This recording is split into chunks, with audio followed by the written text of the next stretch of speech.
Hey guys, how's it going? Give me a second here. I kind of got behind schedule. Settings, hang on a second. I'm on the wrong mic here. Oh, I'm not on the wrong mic. Okay. All right. Welcome to Sunday night. Another week starts with California Haunts Radio. We move this forward. I hope you guys are ending your weekend on a good note. I know I've had a really good weekend so far. It's not over yet, right? We're starting a little earlier on this tonight because, hang on, because I want to go out in my yard while there's still some daylight and do some yard things. But anyway, I hope you guys are having a great weekend. I know people are on vacation. It's that time of year, right? Who has time to read books? But you know what? I know there's some of you at home right now that it's too hot. I know where I'm at. It's too hot to go anywhere. It's really too hot to go anywhere, literally. So I stay inside with my one room of air conditioning and read a book, right? Let me make sure I have my cold water nearby. We'll give everybody about 5 minutes to get in here because I'm a half hour earlier than usual. I got my water. Sure, I get some ice water here. Oh, that's much better. Kind of like casual Friday, only it's casual Sunday/Monday. So,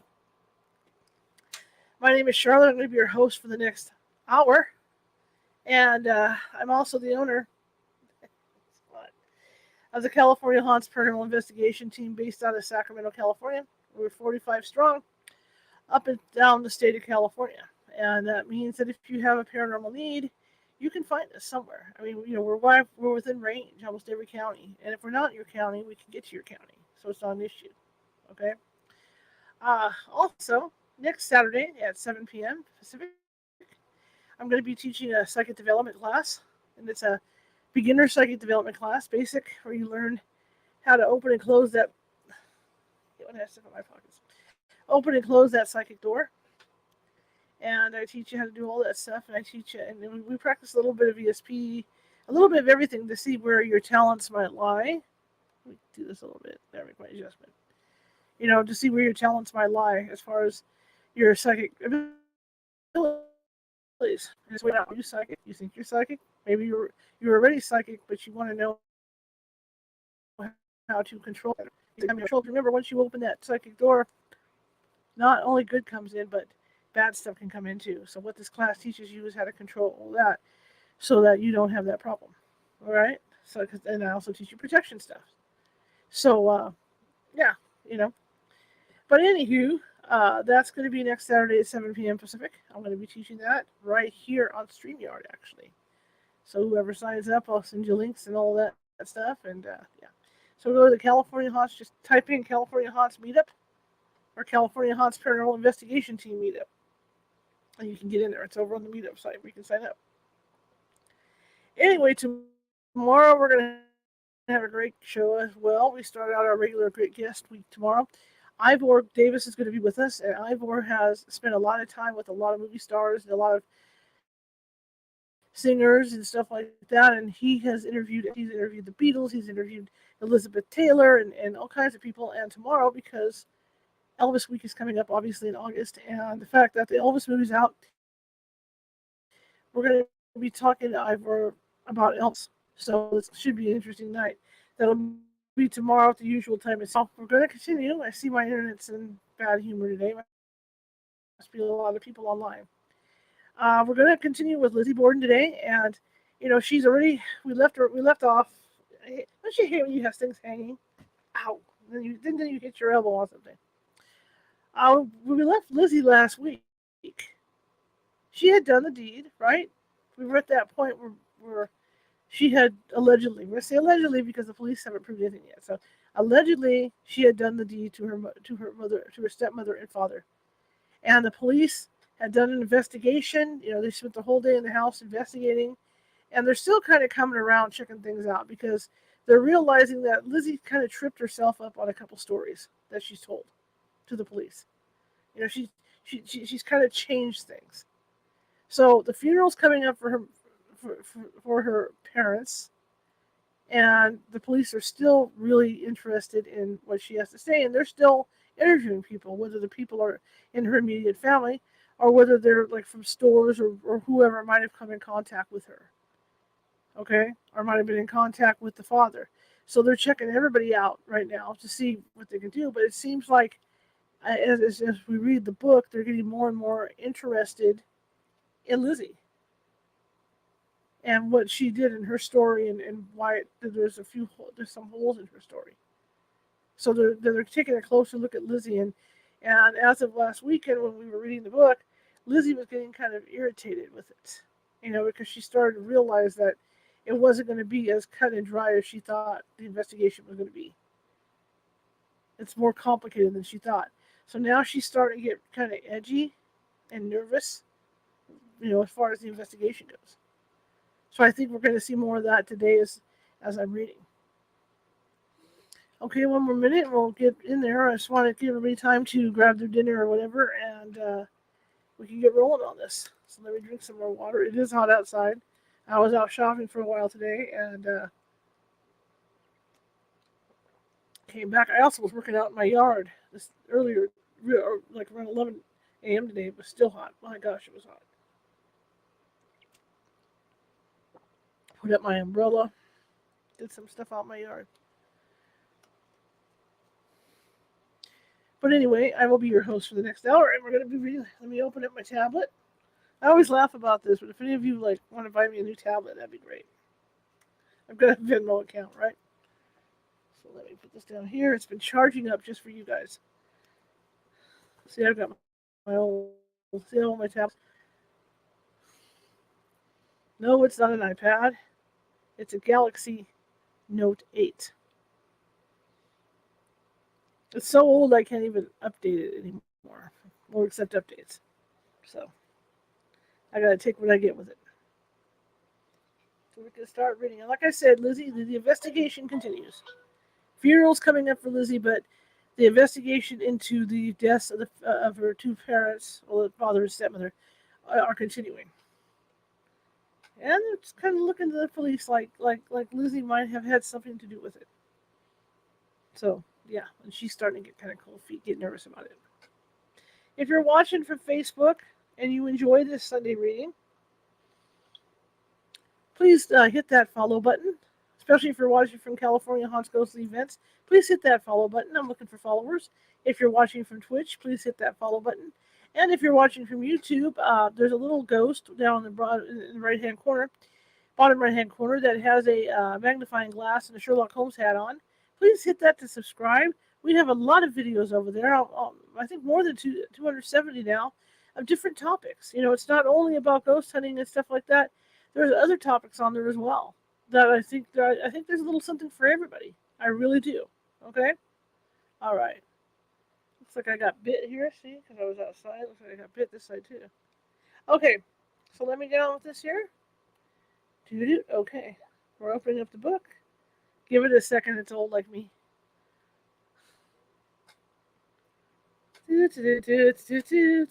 Opening up the Kindle. Write my own little song. And it just went dark, which is normal for this thing. Like I said, it's old, it's out of memory, and I have to go back in. Give me a second. I'm lucky it functions at this point. There we go. So I forget what chapter we're in, but the topic over the heading on this little section is an ill-advised trip to the post office. And away we go. At 8 o'clock Friday evening, John Morse once again left the house, desperate to get to the post office for any news from William Davis. He needed to be reassured that the entire horse and cattle transactions were under wraps. If word got out that he and Andrew were in the middle of a major deal that involved the signing over of deeds to the Swansea farms, all hell would break loose.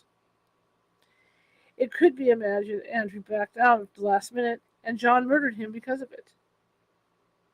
John Morse, 6 feet tall, with gray hair, gray and beard, and wearing the same rumpled gray suit he always sported, was an easy target as he elbowed his way through the crowds. Bridget Sullivan was walking along with him down 2nd Street. People began to follow them, saying, "That's John Morse." By the time Mr. Morse had dropped a letter into the box at the post office, the crowd had swelled to 1,000 people. "Murder!" someone cried. The crowd turned from curious to a lynch mob within seconds. "Hang him!" they screamed. Officer Devine, who had been tailing Morse, raised his club and ordered the crowd to stand back. He and another officer, who had been detailed to follow Bridget, escorted the rattled Mr. Morse and frightened servant back to the Borden house, where John remained the rest of the night.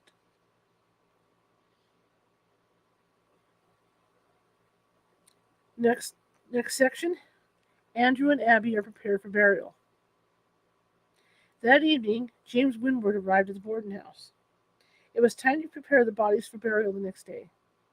Undertaker Winward had rarely faced something as daunting as making Andrew and Abby presentable for the family viewing the next morning. Emma undoubtedly provided the funeral director with Andrew's best suit, and Abby's relatives may have chosen her nicest dress, along with hair brushes and clips. The bodies were touched up with mortician's makeup to hide bruising and discoloration. The 3 bruises on Abby's forehead and bridge of her nose, formed when she fell face first into the carpet, were carefully concealed beneath the pancake makeup. The caskets remained ready to receive Mr. and Mrs. Borden. The bodies were lifted into the coffins. The undertaker carefully turned Andrew's head to the left on a satin pillow, obscuring the mutilated side of his head. Only the right side of his face was now visible. Abby's head was turned slightly to the right. Although her hair was carefully arranged to hide the multitude of blows to the right side of her head, there was still evidence of several of the attacks that had landed over her right ear. The cooling boards were taken away, and Andrew and Abby Borden were left in the darkness of the sitting room, where their caskets had been carried to await the morning. Darkness settled over the Borden home. Bridget and John were sequestered together in the muggy attic, their whisperings merging with the soft patter of rain on the roof overhead. Little by little, they pieced together what must have happened the day before. A trust formed between the two, one whose ties were not strong enough to keep them from contradicting the other's statements or on the witness stand. With the public's suspicions printed each day in bold black ink across the Fall River rags, it was every man for himself. It was not lost on the maid or the relative huddled in the shadows that evening that if push came to shove, the church-going, born-and-bred youngest daughter of one of the town's wealthiest citizens would hold favor over an Irish immigrant and a dish-leveled, horse-trading uncle from the West. Another axe, born of fear and suspicion, could fall from the public pulpit at any time. Chapter 24. Saturday, August 6th, 1892. Saturday morning's papers were full of theories and musings. Any clue worth mentioning, and some that weren't, were heralded in bold print. The New York Times ran several columns covering everything from the mysterious stranger who stood on the Borden's front doorstep the preceding Monday, dressed in baseball shoes, to the funeral service happening that day. Fall River, Massachusetts, August 6th. The bodies of the murdered couple were buried today. As early as 9 o'clock, the house was surrounded by a great crowd of curiosity seekers. Reporters, artists, photographers, and policemen were active among them. Mr. Morse came from the house and talked freely with a group of reporters. He said it was a terrible thing to be suspected and shadowed, as he has been, but he courts the fullest investigation and is anxious and willing to do all he can to trace the perpetrators of the great crime. He said Miss Lizzie Borden's health was in about the same condition as it was last Thursday afternoon. She did not mingle with the family to any great extent. When Mr. Fish of Hartford, a nephew of her stepmother, appeared, she gave him a very cool reception. About 11 o'clock, preparations were commenced for the funerals. People numbering between 3,000 and 4,000 assembled in front of the house, and about 20 policemen maintained a clear passageway. Parenthesis. On the morning of the funerals, with the caskets laid out in the sitting room, John Morris's focus is on alerting the media of his innocence, doubtless due to the frightening mob scene the evening before. Rather than tout Andrew and Abby's virtues on this somber day, he chooses to hold a press conference outside the house declaring his innocence. In parentheses. The newspaper report continued. The Reverend the Reverend Dr. Adams of the First Congregational Church and City Missionary, Buck soon arrived. The bodies were laid in two plain black cloth-covered caskets in the sitting room where Mr. Borden was killed. An ivy wreath was placed on Mr. Borden's bier, and a bouquet of white roses and fern leaves, tied with a white satin ribbon, was placed beside Mrs. Borden. There were about 75 persons present at the services in the house, which consisted of reading from the Scriptures and prayer. There was no singing and no remarks. The mourners were Mrs. Oliver Gray, stepmother of the dead woman, G.H. Fish, and wife of Hartford, the latter sister of Mrs. Borden, Dr. Bowen and wife, Southard Miller, and a few of the neighbors. Parentheses. This included Adelaide Churchill and Mrs. Thomas Cheetham. Oddly, Alice Russell is not mentioned as being in attendance, although we know she and Mrs. Holmes remained behind after the funeral departed to keep an eye on the house. Hiram Harrington and his wife Lorana, Andrew's sister, were also there, along with Mrs. Ruscombe Case, Mrs. J.D. Burt, William Wilcox, and John Durfee. End of parentheses. The burial was private. That is, only a few of the immediate family and friends were asked to accompany the remains to the cemetery. The pallbearers for Mr. Borden were Abraham C. Hart, cashier of the Union Savings Bank, George W. Dean, a retired capitalist, Jerome C. Borden, a relative of the deceased, Richard B. Borden, treasurer, and Troy Mills, in which Mr. Borden was a director. What? Oh, I'm sorry. B. Borden, treasurer of the Troy Mills, in which Mr. Borden was a director. My bad. James M. Osborne, an associate of the deceased in several mills, and Andrew J. Borden, treasurer of the Merchants' Mill, in which Mr. Borden was a large owner. Parentheses. It is interesting to note that of Andrew's pallbearers, only one was a relative. An insight into his lifestyle is evident. Business dealings replaced social acquaintances, and even familiarity with the Borden relatives that blanketed Fall River.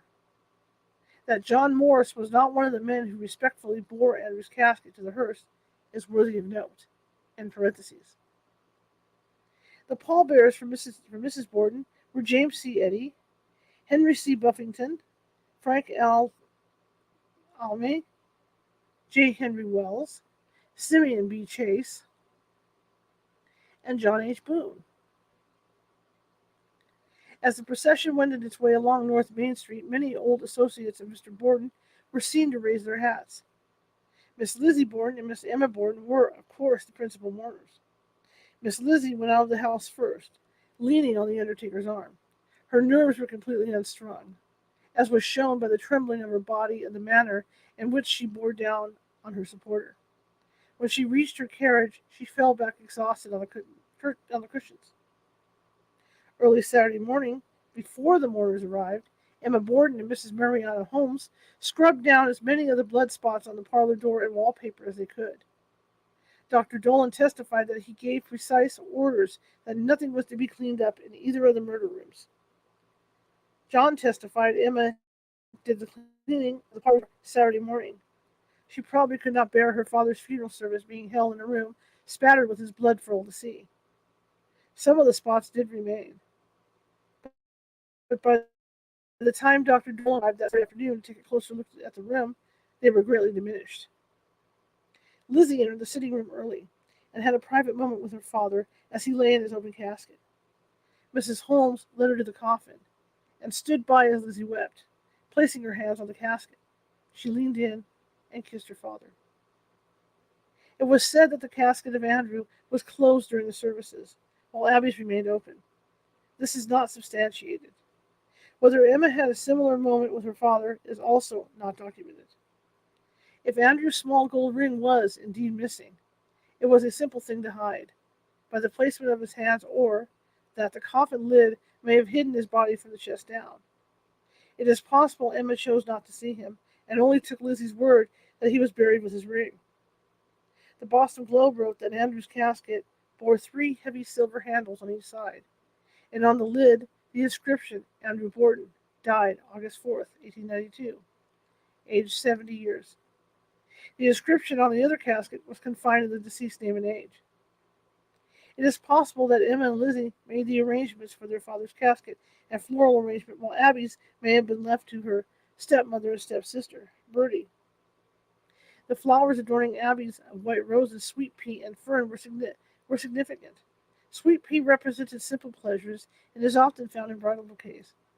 White roses were purity and innocence. These sentiments seem more likely to have come from Abby's family than from Lizzie or Emma. Andrew's simple wreath of ferns stood for fidelity and sincerity. Much was made of Lizzie's funeral dress that day. It was black with beaded trim and very form-fitting. One newspaper commented it fitted her round and shapely body faultlessly. Funeral dresses of that era were typically black wool with plain crepe adornment. Lizzie had chosen to wear something more stylish. Her small black hat was adorned with tiny flowers. Neither she nor Emma wore veils. Another thumbing of the nose to propriety, and it was commented on by those who saw the sisters exit the house that morning. John Morris was the last to leave. He walked quickly to his carriage and seated himself next to Reverend Buck and Reverend Dr. Adams. Mr. Morse looked straight ahead, his head steady as the crowd of people stared. At 11 o'clock, 11 hacks and 2 hearses began the funeral procession away from the Borden house. The going was slow, as throngs of people numbering in the thousands jogged for a view of the mourners. The procession traveled north on 2nd Street to Borden Street, on to South Main Street, and past the Andrew J. Borden building. Whether Lizzie, Emma, or John Morris felt a lump rising in their throat as they passed the stone facade that bore Andrew's name is unknown. It then continued north to Cherry Street, to Rock Street, and east on Prospect Street, and to the main gate at Oak Grove Cemetery. The procession arrived at the cemetery at 12:20, where several hundred people stood about the grounds awaiting the burial. A dozen policemen, under the direction of Sergeant John Brocklehurst, held the crowd back. A few artists began busily sketching the scene. Representatives from every major New England paper were there, awaiting the entourage. If they were hoping to capture cameo moments of the sisters at the gravesides, they were disappointed. Lizzie, Emma, and the other mourners remained in their carriages. Only John Morse emerged, along with the clergy, pallbearers, and funeral director's assistants. The 2 graves were near the northeast corner of the lot. The tops of the graves were lined with cloth, and the tops of the open cavities covered in fir branches. A brief service, lasting only a few minutes, took place. Reverend E. A. Buck read from the New Testament, inciting, "I am the resurrection and the life." Reverend Dr. Adams took the occasion to ask spiritual guidance of all and the inclination of all to submit to divine control, that the ends of justice might be delivered without mistake, and all might be delivered from the domination of evil. Lizzie's ears may have heard more in those words than others. She remained in the carriage, as did the rest of the family, for 5 minutes following the service. There was no sound. Suddenly, an elderly woman in a simple dress made her way quickly to the graves and was about to kneel when an officer moved her away. She went to the fence surrounding the grounds and cried. Some whispered she had worked for the Bordens years earlier. The carriages bearing the mourners pulled away, leaving the caskets still standing near their fir-covered graves. Unbeknownst to the family, Undertaker Winward had received word from Dr. Dolan that morning and dined that the bodies were not to be buried, but rather placed in the cemetery receiving vault for further examination. The sisters would not learn of this until weeks later. Saturday searches. By the time the last hack in the funeral procession turned the corner of 2nd Street, heading for the cemetery, the police were at the back door of the Borden house. If Mrs. Holmes and Alice Russell were unhappy to see them, it would not be a surprise. It was their duty to make sure nothing was taken away. Left in charge of the house, they felt a huge responsibility to protect Lizzie's and Emma's privacy. That was not to happen. At around 12:30, Detective Seaver, Marshal Hilliard, and Captain Desmond entered the house and made a beeline for the 2nd floor. This would be their first time having access to the sisters' bedrooms without the ladies being there. Oddly enough, they restricted their searches to the beds. They took off the bedding, shook out the mattresses, and peeked at the back of Lizzie's lounge where it sat against the wall, beneath the windows. According to Detective Seaver, they did not look into the bureau drawers. Marshal Hilliard watched as Detective Seaver took apart the bed in the guest room where Abby was killed. Alice Russell, who remained at the house that morning, had a different version of what the police searched in Lizzie's room. Her Superior Court testimony included the following. Alice Russell: I think one of the officers took the keys that lay on the bureau after Miss Lizzie had left and unlocked one or two drawers in her bureau and didn't search any farther there. I think they opened what she called her toilet room, pulled the portiere on one side, just looked there a little. I don't know how much they searched. I think I don't think very much. And they went into Miss Emma's room and looked around and opened the cupboard door of the room. And I remember one of the officers pressing against a bundle after he shut it. I think so. Some pillow or blanket. Something of that kind. And the bed was taken to pieces. That's all I saw. Parentheses. If this bundle was the small pillow in which Lizzie may have hidden the sleeves and hem from the Bedford core dress, it would be interesting to know if the men searched it.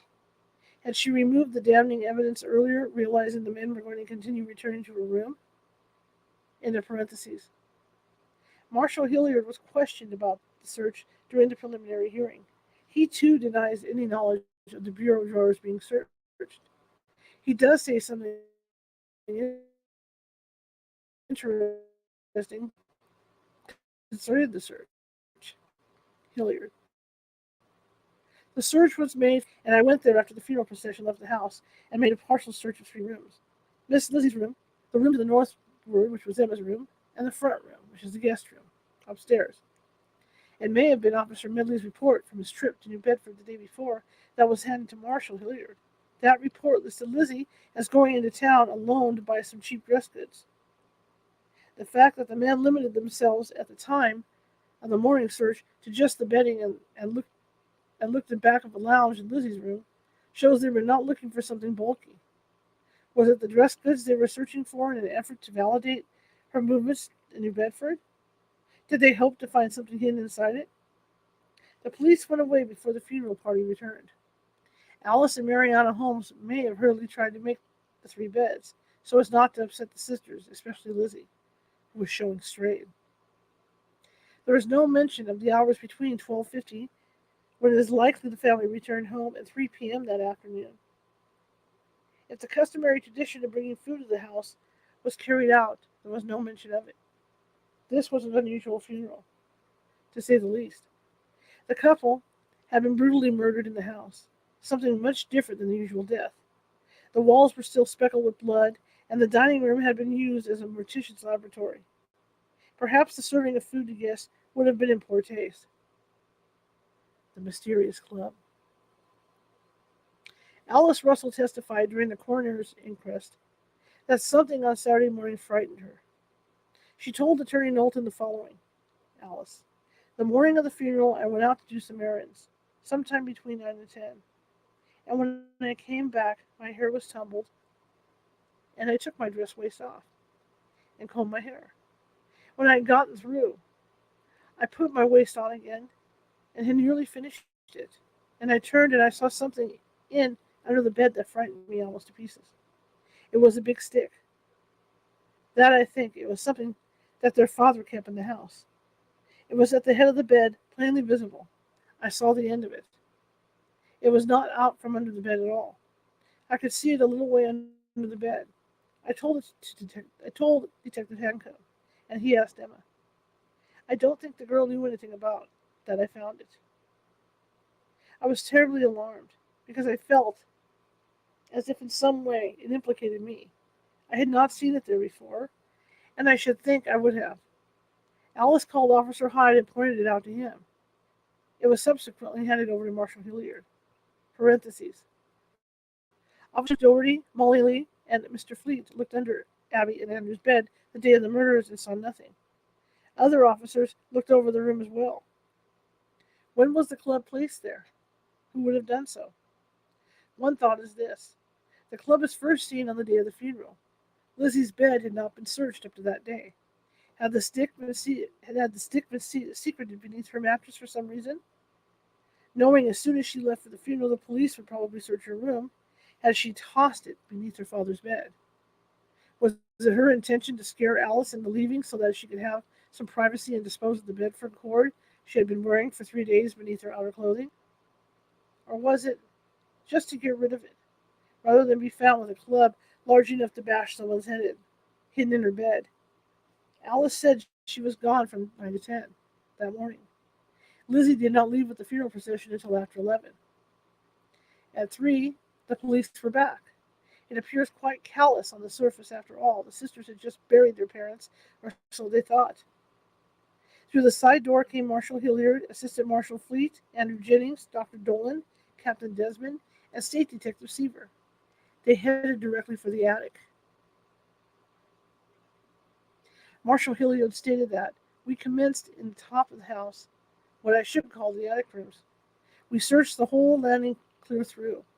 Every box, drawer, trunk, barrel, bed, and bundle was searched. Mr. Fleet even went up to the roof, along with the ridgepole, and searched around under the eaves. They searched every room, clear down the cellar. They once again searched Lizzie's room, along with the others. Hilliard testified that as he was searching Lizzie's room again, Detective Seaver, Mr. Fleet, and Captain Desmond were giving the clothes press, parentheses, closet at the end of the hall, a thorough going over. He himself did not go into the dress closet at the time. Parentheses. That search team head straight to the attic on Saturday afternoon, maybe a continuation of the search for a certain item they began looking for during the funeral that morning. First on their list was to search the trunks and boxes in the attic. Were they still looking for the dress? Were they still looking for the dress goods Lizzie claimed she purchased on that one secretive outing in New Bedford? Unquote. Marshal Hilliard elaborated on their search in the cellar. Hilliard. We looked around the cellar. It was not what I call a thorough search. There were barrels piled up in one of the cellars off of what I call the laundry or washroom. Then west of that room of the laundry was another cellar where there was a great quantity of wood. Then west of that again, there was another cellar or room, and also a space where the furnace set, the boiler, or whatever it was, and also the foundation or top of the foundation. We looked Saturday afternoon there to see if there was any place where a brick or stone could be removed, or had been removed, but there was nothing of the kind. We had a mason come in on Monday to see whether anything could have been thrown down the chimney, a weapon or anything.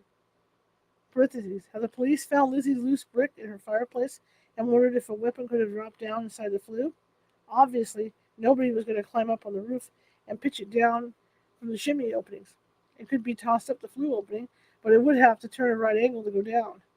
Marshal Hilliard notified Andrew Jennings on Saturday that they would be coming back on Monday to dismantle the chimney in the cellar. This report to Jennings is significant and facilitated a drastic move on Lizzie's part the day before they would return, in parentheses. Andrew Jennings, for the defense.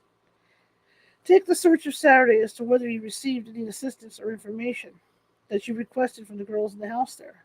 Miss Lizzie and Miss Emma, I mean? Hilliard. Yes, sir. Miss Emma came into the kitchen while we were there. In fact, all that were there on the search, even to yourself, stood on the kitchen floor. When Miss Emma, I can't say her exact words, but as near as I can, she told us that she wanted us to make as thorough an examination as possible of every part of the house, everything in the house. And if there was any place or box or anything else that we did not understand, could not open, why, the keys would be given to us. I think she handed you or someone to the party the keys to the upper floor, Jennings. Jennings. That was before we started? Hilliard. Yes, sir. Jennings. Afterwards, when it was found, there were one or two things which apparently could not be opened. They furnished whatever information or means necessary? Hilliard. There was one trunk in the room at the west end and south side of the house that bothered all of us a little about the top part of it. I noticed it was not a great while after we had been at work on it before I think Miss Emma and Miss Lizzie both came in. Jennings. Do you remember the steamer trunk we could not get into? Miss Emma showed us where the key was hanging. Hilliard. Yes, sir. That is the one I'm speaking of. Jennings. Was not that Lizzie that showed us where the key was tied? Hilliard.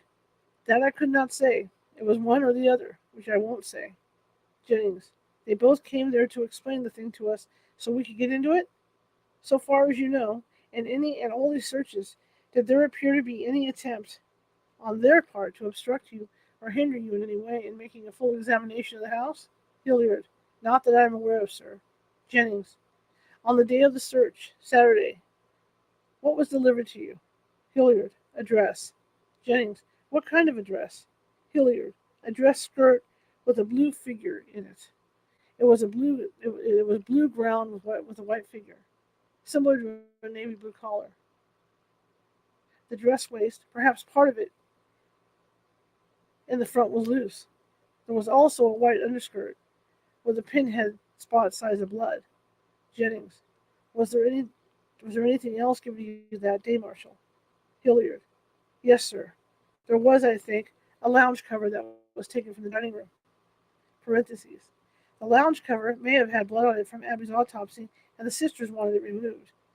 Or it may have been to wrap Lizzie's dress and petticoat in to keep them from the prying eyes of the public.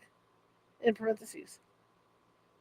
This is the cross-examination by Attorney Knowlton during the preliminary hearing. Knowlton. Mr. Hilliard, did you look at the trunks in the attic? Hilliard. Yes, sir. Knowlton. All of them?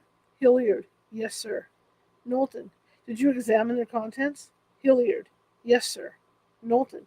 Did you see anything up there of an unmade dress pattern in the attic?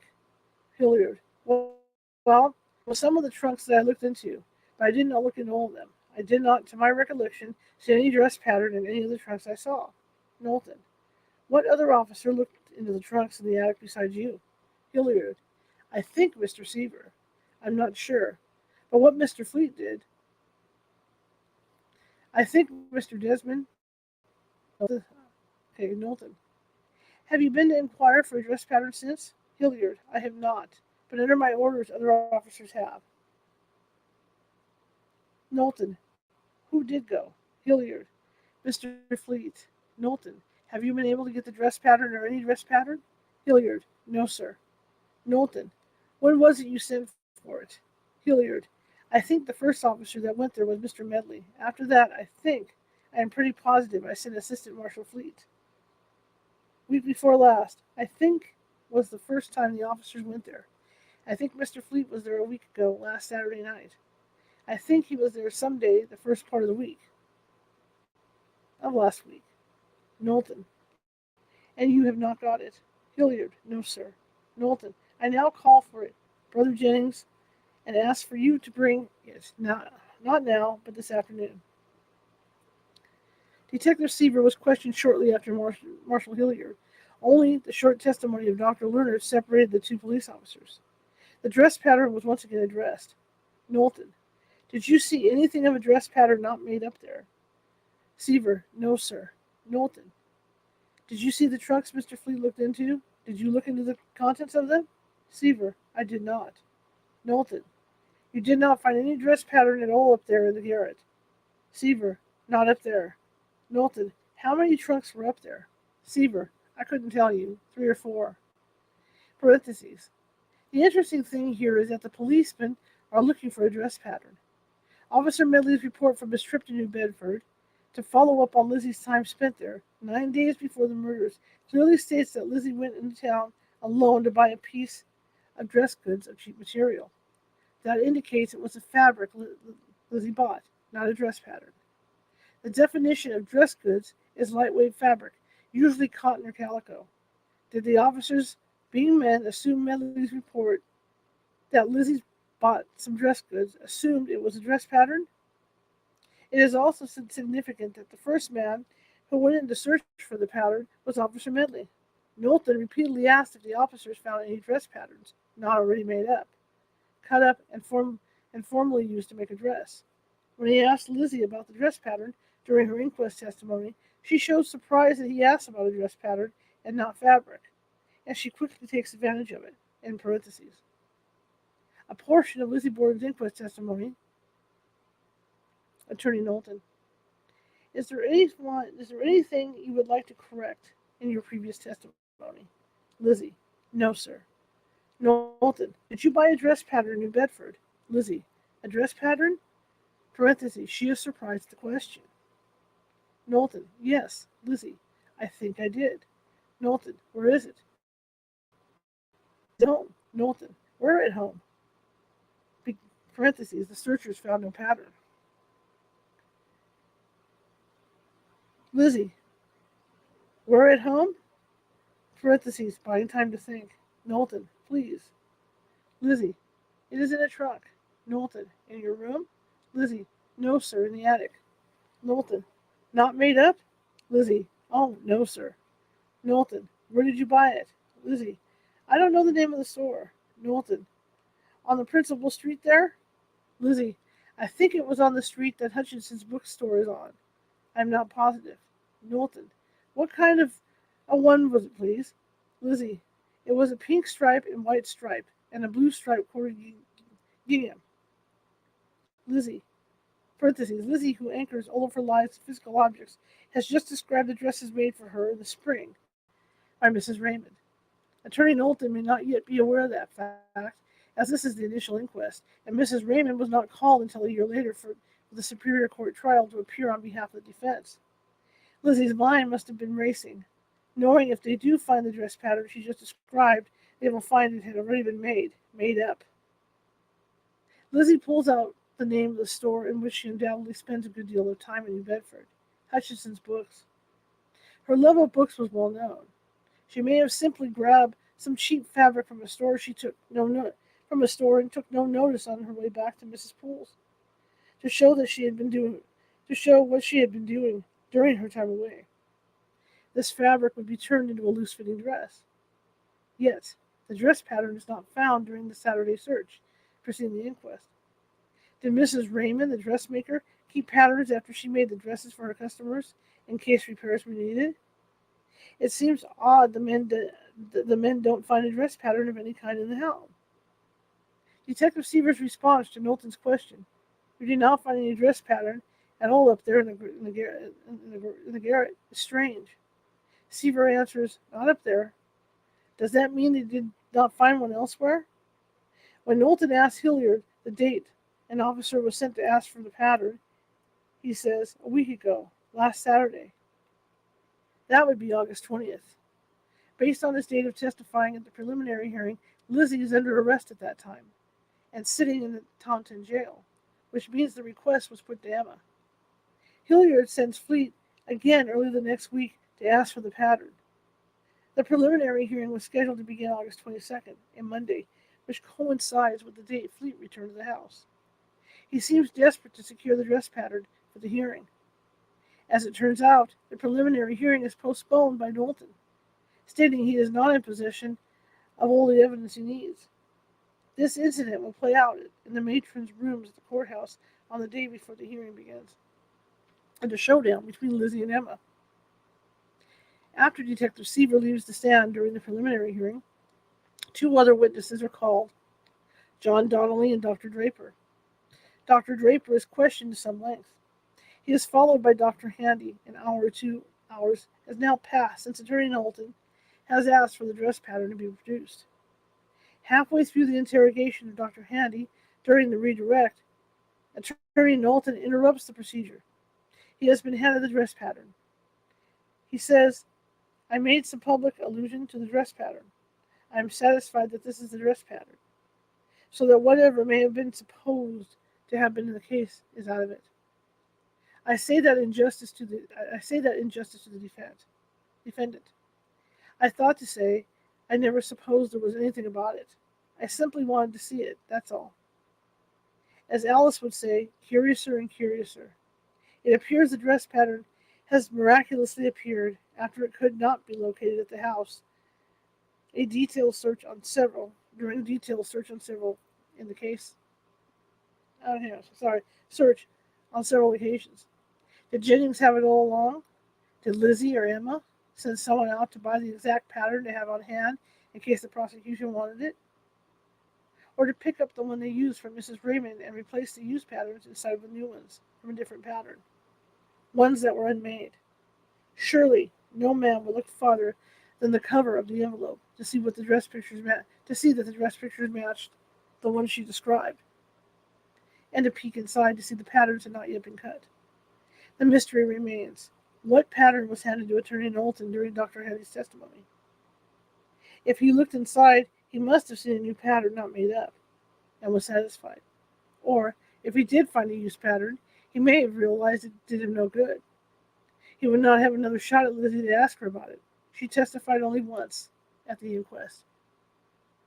It makes Knowlton's words somewhat cryptic. I am satisfied that this is the dress pattern. I never supposed there was anything about it. I simply wanted to see it. That is all. Once again, Lizzie has slipped away. If they had been looking for the cheap material she really bought, would they have found it? One more item of interest in relation to the dress pattern is that Lizzie's attorney, Andrew Jennings, never called Mrs. Raymond, the dressmaker, to the stand during the preliminary hearing. Did he fear, with the intense focus on the dress pattern, that Knowlton would question her and find out that the pattern Lizzie described was the exact one the dressmaker had made up for her in the spring? Mr. Jennings did call Mrs. Raymond as a witness for the defense during the Superior Court trial almost a year later, to do damage control relating to the burning of the dress, as Alice had told no one about the dress burning at this point, other than Detective Hanscom, who told Mr. Jennings. There is no need to bring Mrs. Raymond in yet. She will do more harm than good at this point. It would be interesting to see Mr. Knowlton's face during the Superior Court trial when he recognizes the description of the two dresses made up for Lizzie 3 months before the murders, and realizes he's been duped. Next section. The clothes press. On Saturday afternoon, as Marshal Hilliard once again went through Lizzie's room, Detective Seaver and Fleet tackled the large dress closet at the end of the short hallway outside Lizzie's bedroom door. The ladies had gone down to the second floor to give the police full sway over the upper rooms. The clothes press, as it was called, contained the dresses of Lizzie and Emma Borden, along with some trunks and boxes. The dresses were hung on 2 rows of hooks, circling the room. The first row of hooks was screwed into the bottom of the shelf that rimmed the perimeter. The second row was screwed into the wall, thus allowing 2 layers of dresses packed up against each other. Detective Seaver was questioned during the preliminary hearing regarding the search of the clothes press. He described the closet as 4 feet by 8 feet, with a large window facing the street. Attorney Knowlton, when you went in there, were there any clothes hung in front of the window? Seaver, I think not. Directly in front of the window. The window blind was closed very carefully by oilcloth, or something pinned in the sides and on top and as a guard, so the light came in very little when we came in there. We took the clothes down and opened one half of the shutter so we could see inside. Knowlton, perfectly light. Perfectly light. Was it in there? So you could see as well as there was any room? Seaver, yes, sir. Knowlton, what did you see? What did you do in there? Seaver, we examined all the boxes, and I think there was one trunk there. Knowlton, did you take everything out of those and look at them? Seaver, I cannot say that we took everything. Knowlton, looked them over? Seaver, it was satisfactory to us that we could not find anything we were looking for.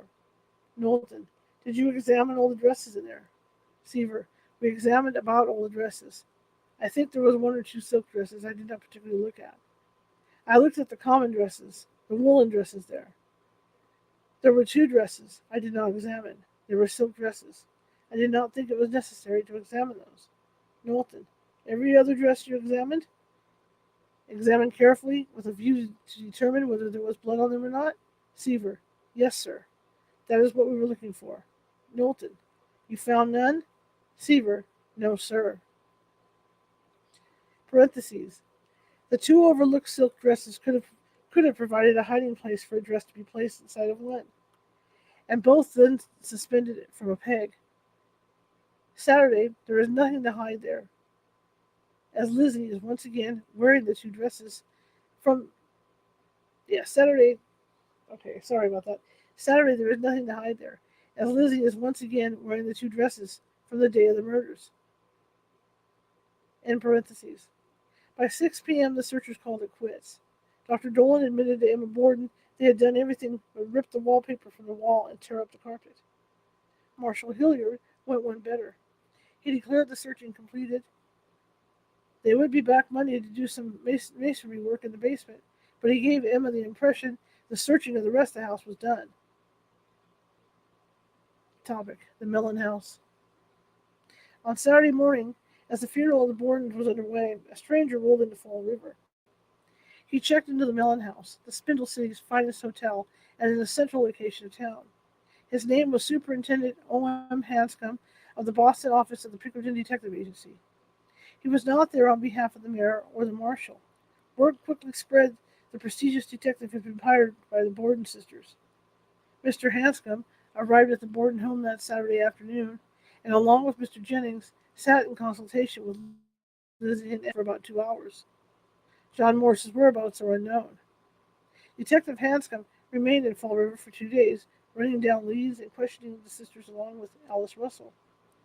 And then, just as suddenly as he arrived, he disappeared, leaving behind the rumor that there had been a falling out between the marshal and the famous Pinkertons.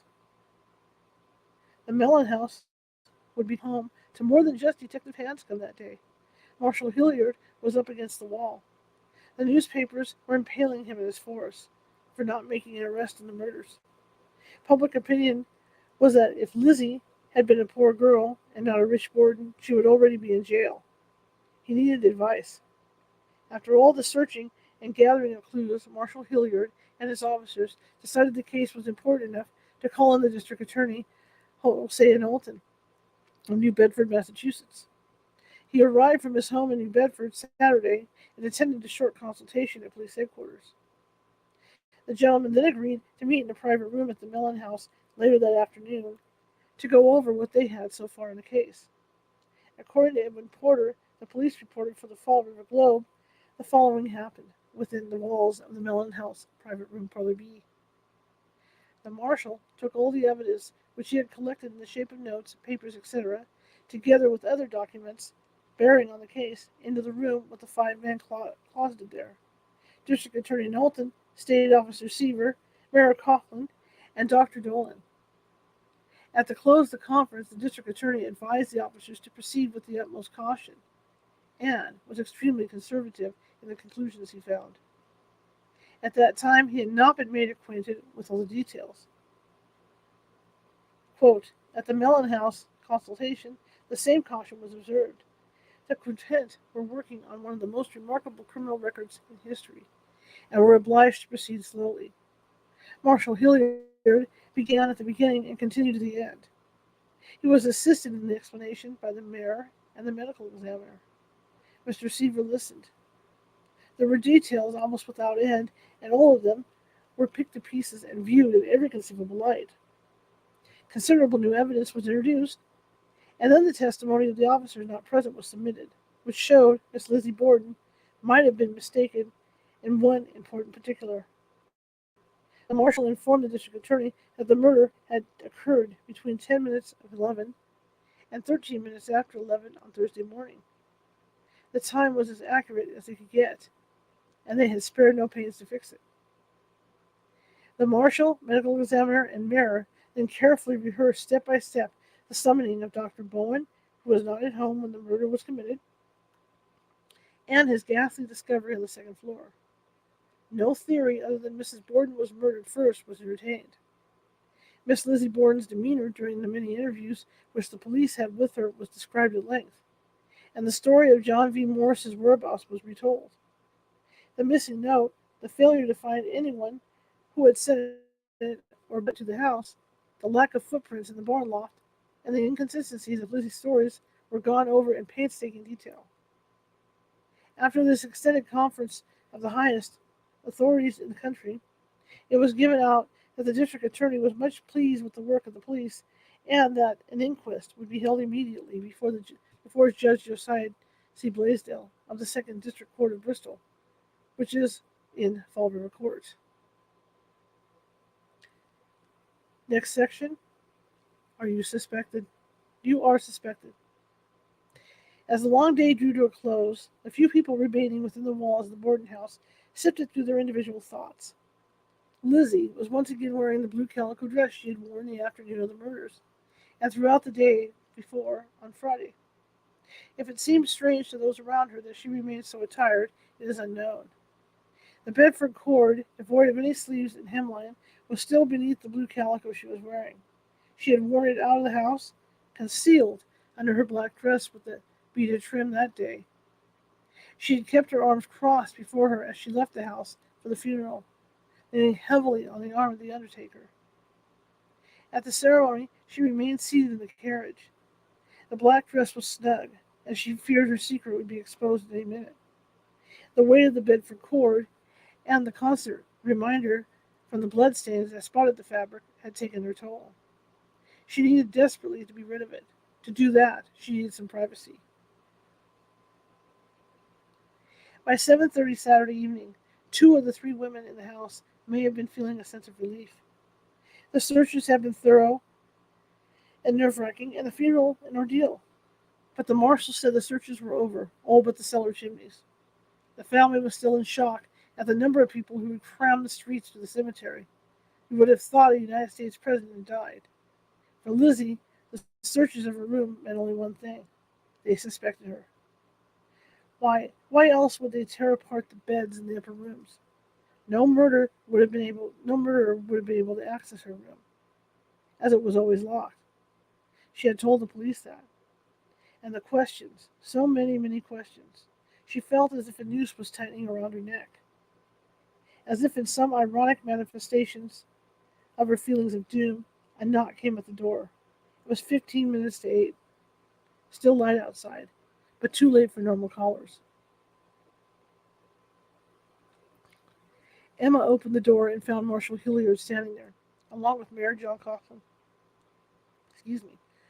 Emma's heart skipped a beat. It looked terribly official. She stood back demurely and asked the two men to enter. She caught sight of the crowd outside, pressing forward for a glimpse of her and inside the Borden's front entryway. A flash of anger passed through her. Why don't they all go home? She thought. Why? Why are not? We are not a slideshow. Mayor Coughlin did all the talking, as the marshal stood nearby, his eyes alert to the surroundings. He asked that they all assemble in the parlor for a few minutes. John Morse, looking nervous, entered and reluctantly sat in the balloon-backed chair in the corner. Lizzie walked in, her mask of detachment firmly in place. Alice Russell, perched like a bird about to take flight, sat on the edge of the sofa. Mayor Coughlin began by asking Lizzie a few questions. She repeated the story of her trip to the barn and finding her father murdered. She recalled Mrs. Borden's movements and that the last she saw of her was around 9 that morning. The note to the sick friend was gone over, and Lizzie, deducing that it had probably been burned in the stove. John Morse was asked a few follow-up questions. For a man with an ironclad alibi, he came off as highly nervous and suspicious. His penetrating stare was a tad unnerving. Finally, Mayor Coughlin rose and, with a slight sigh, looked at each upturned face.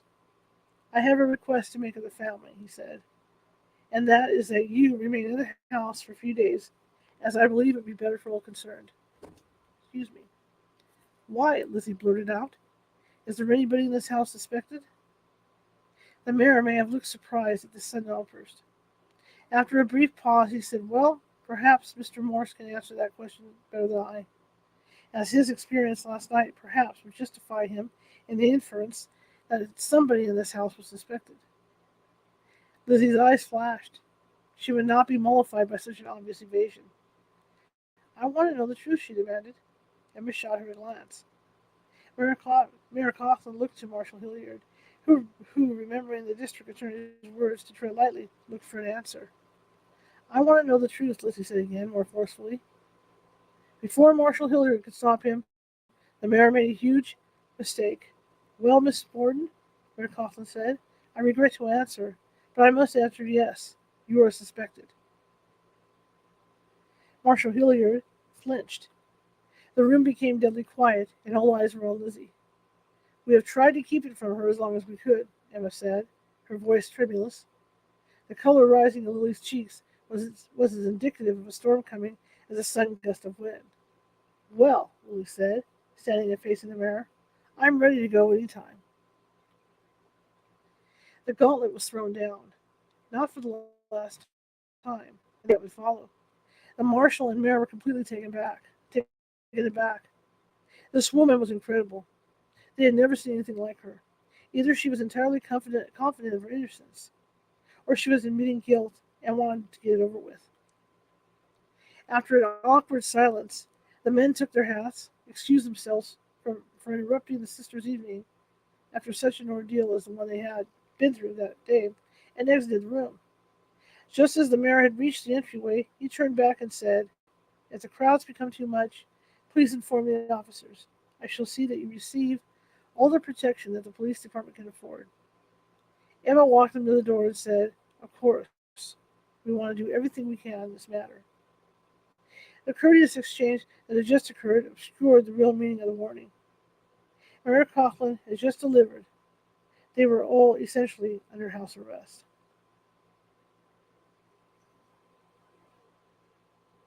Calling Dr. Bowen. Parentheses. The following scenario was one created by the author for the purpose of giving a reason for an action Alice Russell later took that night. End of parentheses. The explosion Emma had expected from her younger sister was not long in coming. Lizzie was leaning against the back of a chair, her hands gripping the carved wood. Her face was effused with color, and her chest was heaving. It was the quiet before the storm. Suddenly, straightening, she turned on her sister, eyes blazing. Alice Russell, who had sat silently at the back of the room throughout the mayor's visit, her hands twisting a handkerchief into a tight wound cord, looked at Lizzie in shock. This was a Lizzie she had not seen. You kept it from me? Lizzie screamed. You kept it from me? Don't you think I had a right to know? Don't you think I might have conducted myself differently if I had known? Emma stood her ground, but her frame seemed smaller. Her face twisted in pain. I'm sorry. We thought it was best. We? So you all have betrayed me, she screamed. You have betrayed me and thrown me to the wolves. Lizzie ran from the room and up the front stairs, her square heels coming down hard on the carpeted rungs. Alice was standing now, visibly shaking. John's face was one of anger. Female histrionics was the last thing he needed. He walked easily into the entryway and grabbed his hat from the hall tree. Emma looked after him in surprise. They had just been told to remain inside the house. The slamming of the back screen door announced her uncle had chosen to ignore these orders. Gripping the railing, Lizzie careened around the curve of the staircase and ran into her room, slamming the door. She shoved the bolt on the inside of the door in place. Her breath coming in bursts, ran around her bed and jerked the portiere aside, where she quickly hooked the door, separating her room from Alice's. She collapsed on the lounge, taking great gulps of air, her fists clenched in fury. Emma knocked on Lizzie's door, begging her to talk to her. Alice waited nervously downstairs. Lizzie was hysterical. Emma heard great sobs coming through the door.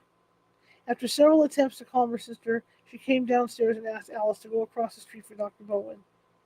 Alice was not considered one of the family under house arrest. After several moments of indecision, Miss Russell took a shawl and reluctantly opened the front door. End of scenario. Dr. Bowen arrived at the Borden house to find Lizzie in a state he had never seen her before. It had taken her several minutes to unlock her door and admit him. She was shaking, her nerves completely shattered. She sobbed as she told her dear friend the mayor had just told her she was suspected of murdering her father and stepmother. As Dr. Bowen had, no doubt, kept up with the papers and the suspicions levied against Lizzie, it may have come as no surprise. His heart went out to her. He asked Emma to bring him a glass of water. He doubled the dose of morphine he had given Lizzie the day before. Dr. Bowen sat with her a few minutes, holding her hand and reassuring her that it would be all right. When he walked from the room to return home, he told Emma to call him if she needed him. He was called back to the house later that evening. Author scenario continued. The doctor had barely left the house when the accusations toward Emma began anew. Lizzie, not yet dulled by the sedative, was railing against her sister, accusing her of betrayal. I don't want you near me, she yelled. I want you out of my sight. Emma stood helplessly in the room. Her own bedroom was just to her left, and she turned to go into it. Lizzie spat. I don't want you in here. Alice finally stepped forward. Here, Emma, Alice said, her voice quaking. I will change rooms with you. You can sleep in your parents' room. I will sleep in yours. Without a word, Emma gathered her nightclothes and toiletries and exchanged rooms with Alice. Lizzie lay on the lounge, her back turned to the room and to the sister she had branded Judas. End of scenario. During the inquest, Alice Russell was asked why she had exchanged rooms that Saturday night. Knowlton. Where did you sleep that night? Alice. The first 2 nights I slept in what was Mr. and Mrs. Borden's room. The next 2 nights I slept in what was Emma's room. Knowlton. After you found that stick, you changed? Alice. No, that did not make me change. Knowlton. You did change after that. Alice. Yes. Saturday I found the stick. Parentheses. Alice remains vague as to why she changed rooms that Saturday. There is no report of what occurred to make her do so. The above scenario of Lizzie's accusations towards Emma, although a creation of the author, when weighed against Lizzie's typical responses to betrayal and her treatment of Emma 2 weeks later in the matron's room at the Fall River police station, is not an unreasonable deduction. Alice is reluctant to give a reason as to the exchange of rooms, perhaps feeling stories of Lizzie's rage would not be in the girl's best interest. Alice, at this point, has not lost full belief in Lizzie, an attitude that would be tested to its limits the following morning. Unquote. All right, guys, we're going to stop right there and continue next week. And interesting night, learn some more facts about Lizzie and things that went on in the house. Let me turn this thing off. There we go. I want to thank everybody for coming to listen tonight. I know Sundays are hard. Sometimes you're still out doing stuff. Sometimes, you're just tired from doing whatever you do on the weekends. That's cool. That's all good. I understand. But again, if you're watching from Facebook and you like what you hear, please follow. Hit that follow button. If you're watching on Twitch, please hit the follow button. And if you're watching from YouTube, please subscribe. There's that little ghost down in the bottom right-hand corner with the Sherlock Holmes hat on the magnifying glass. I'll see you guys tomorrow at 6:30 p.m. Pacific. Let me get my things up here. There we go. There we go. At 6:30 p.m. Pacific for Ivor Davis, and we're going to be talking about Elvis. So if you're an Elvis fan, this is the show for you tomorrow night. All right? Anyway, again, I want to thank you guys for coming. If you like the show, share it with 5 people. If you hated the show, share it with 5 of your enemies. That's because we are equal opportunity here at California Haunts Radio. We want to get the word out about our show, so the more you share it with, the more people, will come listen. The more people will download our show. I'm real excited about things because the numbers are going up, the numbers are growing, and I'm really stoked about that. So let's see if we can keep that going, you guys. You guys have done a great job the last year and a half. Keep those numbers coming. And again, subscribe to the YouTube channel. Also, you want to check us out, CaliforniaHauntsRadio.com. That's where the radio gets, all this good stuff gets put on there. Plus, we've got archives going back all the way to our Blog Talk Radio days up there. And again, you see that thing running at the bottom of the page. That's because we don't take any money to do our ghost hunting. We do it free of charge, and everything comes out of my pocket because I'm the owner. So if you could find it in your heart to help me keep going, even with the radio show, and help me keep new equipment flowing into my ghost team, that would be great. You could do that at paypal.me/CaliforniaHaunts, or you can do that at Venmo and just type in California Haunts. All right? Well, thank you very much, and I will see you tomorrow at 6:30 p.m. Pacific. Have a good evening.